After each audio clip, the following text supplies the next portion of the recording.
রায়গঞ্জ পৌরসভায় বেতন বিক্ষোভ, প্রশাসক সন্দীপ বিশ্বাসের ভূমিকা নিয়ে প্রশ্নে সরব কর্মীরা। রাজ্যে রাজনৈতিক পালাবদলের মাত্র 24 ঘন্টার মধ্যেই উত্তর দিনাজপুরের রায়গঞ্জ পৌরসভায় দেখা দিল প্রশাসনিক অস্থিরতার ছবি।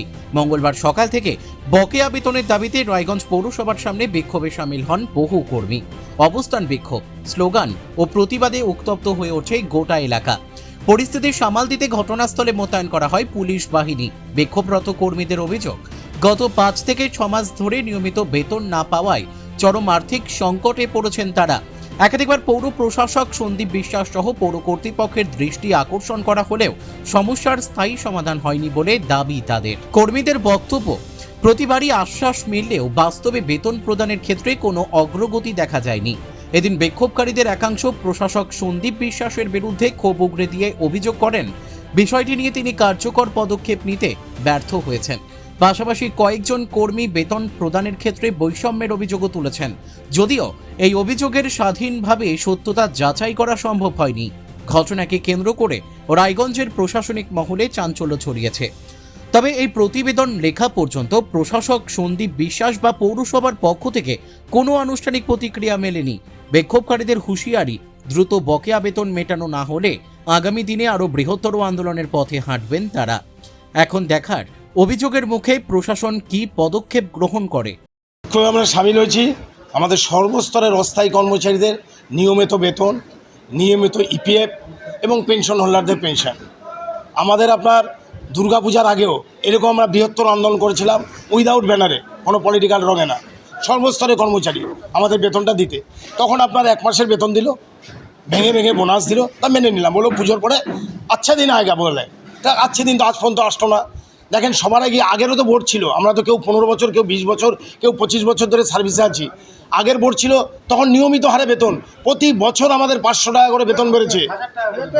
থাম না, তোরাই তো কথা বলিস। কোনো মাসে 500, কোনো মাসে 1000, প্রতি বছর বেতন বাড়ছে। তারপরে আসতো প্রশাসক এসডিও সাহেব 16 সালে, আর অমল আচার্য ছিলেন যুগ্ম প্রশাসক, উনিও কিন্তু নিয়মিত বেতন দিচ্ছিল। ইনারা জবের থেকে আসলেন, এক একটা কর্মচারী কত টাকা ধার তারাই জানে, মার্কেটে বেতন নাই তো। আজকে আমাদের রানিং 5 মাস, কারো 6 মাস, কারো 4 মাস, এইভাবে চলা যায়? আপনি বলেন। ইপিএফ আমাদের টাকাটা যে কাটছে সেটাও জমা দিচ্ছে না, আর সরকার যেটা দিবে সেটা তো ধরেন ভগবান জানে সে টাকাটা জমা পড়বে কি করবে না। আমরা কতদিন সহ্য করব? এইভাবে তো চলা যায় না। কতদিন আমরা রায়গঞ্জ শহরে পরিষ্কার পরিচ্ছন্নতা তো আমাদেরই তো পৌর কর্মচারী থাকে, যে কাজ করে। আর সবচেয়ে বড় কথা, এটা জাতপাত দিয়ে বেতন দেয়। ধরেন এক সম্প্রদায়কে আগে বেতন দিচ্ছে, আর সম্প্রদায়কে তারপরে, তার গোলাকে বেতন না কেন হবে?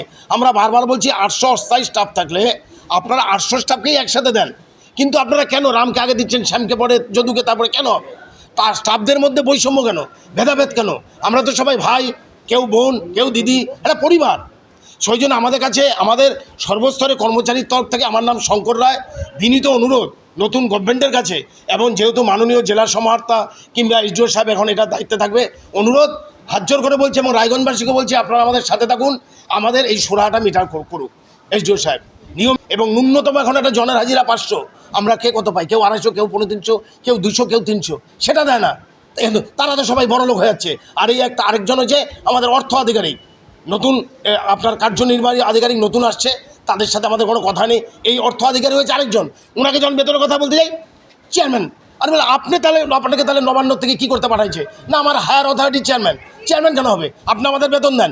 গত সপ্তাহে ওনাকে আমাদের দেশে খুব ক্যাচাল হয়েছে, বলে কি চেয়ারম্যান ডাকবো, পুলিশ ডাকবো, পুলিশ এখন ডাকেন পুলিশ। আজকে পুলিশ আপনারা ডাকেন, দেখি পুলিশ আমাদের কি করে। প্রশাসন তো আর মানবিক দৃষ্টিতে তো সব দেখবো। আমরা দেখো চোর গুন্ডা ডাকাত না, নাকি মিউনিসিপ্যালিটির টাকা দিলে আমরা জমা দিচ্ছি না, মিউনিসিপ্যালিটির সয় সম্পত্তি পেচ্ছি। আমাদের সততা আছে। আগের যে আপনার সিআইসি ছিল, স্যানিটারি ডিপার্টমেন্ট, চুরি করে শেষ করে দিচ্ছে। এটা আমরা উপর মহলকে জানাতে চাই, জেলা সমাহর্তা জানুক, এটা তদন্ত করুক পুরা শেষ। আর আমাদের কথা বলে কি, এরপর সাহেব দেখেন এত স্টাফ, আমি কোথা থেকে দেবো, এত স্টাফ নাই। আমরা বলছি স্টাফ দেখার দায়িত্ব আমাদের। আমি কেন স্টাফ হয়ে স্টাফের ক্ষতি চাবো? সেটা আপনারা দেখবেন। আপনারা কি করতে আপনারা বসছেন, আপনারা দেখেন কে স্টাফ না। আমরা রোজ অফিস আছি, সবাইকে বেতন দেন, কেন দিবেন না? এরা দুর্নীতিতে জর্জরিত, পায়ের থেকে মাথা অবধি। আমরা এই অথরিটিকে ধিক্কার জানাই। প্রশাসক অ্যান্ড স্টিম ফুল করাপশন। নতুন সরকারের কাছে আশা করছি ন্যূনতম যেটা ভারতবর্ষের সব রাজ্যে অস্থায়ী কর্মচারীদের বেতন, সেটা দিক। দেখেন এখানে দলমত জাতপাত নির্বিশেষে নতুন সরকারের কাছে আমাদের বিনম্র আবেদন, আপনারা আমাদের সহযোগিতা করুন।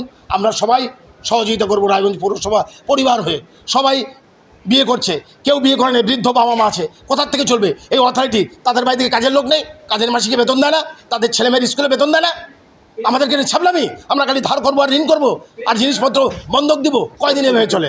কয়দিন? এরা পায়ের থেকে মাথা অব্দি সব দুর্নীতিবাজ। আমরা চাই ফুল তদন্ত করা উচিত, ফুল। 8 মাস পার হয়ে গেল, পেনশন হোল্ডাররা পেনশন পায় না, কেন এরকম হবে বলেন আপনি? আমার নাম দীপঙ্কর ব্যানার্জি। কি চাইছেন আপনারা? শোনেন, আপনারা মিডিয়া বন্ধুরা জানেন, এই যে আমাদের অবহেলা, বঞ্চনা, এই যে বেতন না পাওয়া, এই আন্দোলন আজকের নয়, দীর্ঘদিন ধরে এই আন্দোলন চলছে। আমাদেরকে দমনপীড়নও করা হয়েছে, আন্দোলন করা যাবে না, তবু আমরা আন্দোলন করে যাচ্ছি। আমাদের পেট আর মানছে না। দীর্ঘ 6 মাস হলো আমরা বেতন পাচ্ছি না। আমার দাদা শঙ্কর রায় অনেক কিছুই বলে দিল। আমি একটা কথা আপনাদের মাধ্যমে, মিডিয়া ভাইদের মাধ্যমে বলতে যাচ্ছি, আমরা কেউ ক্রিমিনাল নই, কেউ চোর নই, কেউ বাটপার নই, কাজে আমাদেরকে থানার ভয় দেখাবেন না, ঠিক আছে? এবং আপনাদের মাধ্যমে আগত যে রাজ্য সরকারে যারা এসেছেন, বিজেপি সরকারকে আমরা আশা রাখি তাদের কাছে যে তারা আমাদের এই সমস্যার সমাধান করবে। আমরা খুব অবহেলিত, বঞ্চিত, বাড়িতে মা বউ বাচ্চারা খেতে পারছে না, কাঁদছে, আমরা নিরীহ মানুষ। আমার খুব দুঃখ লাগে। আমি এই রায়গঞ্জের সন্তান, এই রায়গঞ্জ পৌরসভা আমার মা। আমরা এখানে আগে কী সুন্দর কাজ করতাম, আমার এই রায়গঞ্জ পৌরসভা গর্বের জায়গা সৃষ্টি করেছিল, সেই জায়গাটা কোথায় নিয়ে এসেছে?